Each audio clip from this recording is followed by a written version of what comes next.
खुरम साहब, जो जी जी। चाइना का रोल है इस सारे तनाज़े में और इस इलाके में, वो भी मुझे लगता है कि पहले से बहुत ज़्यादा तवाना होकर आइंदा आने वाले दिनों में सामने आएगा। अभी जो रिसेंटली विज़िट हुआ है पुतिन का, उसके अख्ताम के ऊपर जो एलामिया था उसमें दोबारा जंग जो है ईरान के अंदर उसकी मुखालफत की गई। तो ये पहली दफ़ा है कि मुझे लगता है कि दोनों ने एक पोजीशन कितना असर्ट करेंगे, लेकिन एक पोजीशन लिए जॉइंट स्टेटमेंट में।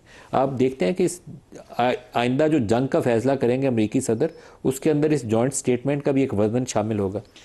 जी मलिक साहब, बहुत साल पहले पॉल कैनेडी ने किताब लिखी थी rise and fall of the great powers. उसके अंदर उनकी एक ही इंसाइट है जो आई थिंक सब पे भारी है, और ये है कि मुल्कों की ताकत का अंदाज़ा जब आप लगाते हैं, मतलब चाइना और अमेरिका का, तो ये आप नहीं लिखते कि जी अमेरिका के पास 10 फौजी हैं और चाइना के पास 8 फौजी हैं।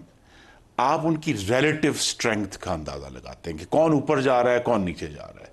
तो ये बात वाजह है कि सदर ट्रंप जब चीन तशरीफ ले गए तो वो कमज़ोर पिच पर गए। एक तो बहुत बड़ा उनका ये ख्याल था कि उनके पास जो हथियार था टैरिफ्स का, वो यूएस सुप्रीम कोर्ट ने उनसे छीन लिया था। अब लिहाजा उनके पास चाइना को धमकी देने के लिए कोई चीज़ नहीं थी, और वो बतौर एक सेल्समैन गए थे कि जी हमसे आप बोइंग खरीद लें।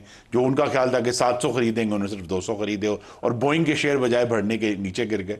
तो लिहाजा वहाँ वो एक कमज़ोर पिच पर गए थे, और वो जो कमज़ोर पिच है, और ये बात लोगों ने उनकी बॉडी लैंग्वेज में भी नोट की। शी जिनपिंग जो सदर चाइना है, उनकी बॉडी लैंग्वेज में नोट की कि किस तरह दोनों ने एक दूसरे को ट्रीट किया। जो सदर पुतिन का दौरा है, उसका जो इलामे जिसका आपने दुरुस्त तौर पर, वो यही है कि चाइना की जब रिलेटिव स्ट्रेंथ इस वक्त बढ़ रही है अमेरिका के मुकाबले में, तो वो उसने फिर अपनी जो असर्शन है, अभी वो सिर्फ डिप्लोमेटिक असर्शन है। देखिए, वो अमेरिका को कन्फ्रंट करते हैं अस्करी तौर पर सिर्फ साउथ चाइना सी में, ताइवान और उसके इर्द गिर्द। उसके अलावा पूरी दुनिया में कहीं अमेरिका को कन्फ्रंट नहीं कर रहे। लेकिन उनको अब ये भी मालूम है, और ये बार बार साबित हुआ है, चाहे वो अफगानिस्तान था, चाहे वो इराक था, अभी ईरान में हुआ है, बहुत साल पहले वियतनाम, अमेरिका के पास तबाह करने की ताकत है, फतह करने की ताकत नहीं है।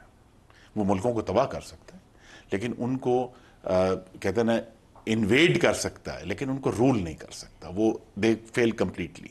और यहाँ तो इन्वेजन भी नहीं कर सके ना, वो तो सिर्फ उन्होंने हमले किए। तो लिहाजा अब एक ऐसी स्टेज है जिसमें चाइना और रशिया का जो रोल है वो बढ़ेगा। और मैं तवज्जो दिलाऊंगा आपकी कि जब तकरीबन 3 हफ्ते या 1 माह पहले जब वज़ीर ख़ारजा इसहाक़ डार तशरीफ़ ले गए थे, तो उनका एक 5 नुकाती एलामिया आया था पाकिस्तान और चीन का। मेरी ये कियास है कि आइंदा आने वाले दिनों में वो जो 5 नुकाती फार्मूला है, चाइना की बैकिंग की वजह से वो अहम हो जाएगा, जिसके अंदर जब ईरान ने गारंटी मांगनी है अमेरिका हम पर हमला नहीं करेगा, और जो अरब ममालिक है उन्होंने गारंटी मांगनी है कि जनाब ईरान हम पर हमला नहीं करेगा, तो ये मामला जब बैकिंग के लिए जाएगा तो सिर्फ यूनाइटेड नेशंस एक अरीना है, चाइना उसको बैक करेगा। तो लिहाजा चाइना का जो रोल है, वो कहते हैं ना, पूरी तरह खुलकर अमेरिका को कन्फ्रंट नहीं कर रहा, पाकिस्तान के पीछे खड़ा है, और इंटरनेशनल डिप्लोमेसी में वो कोई ना कोई कोशिश भी कर रहा है कि जो बैनुल-अक़वामी निज़ाम, जो जिसे वर्ल्ड ऑर्डर कहते हैं, जो सदर ट्रंप जिसको तोड़ने की कोशिश कर रहे हैं, उसको वो अपने हक में शिफ्ट करके उसको सपोर्ट कर रहे हैं। सही।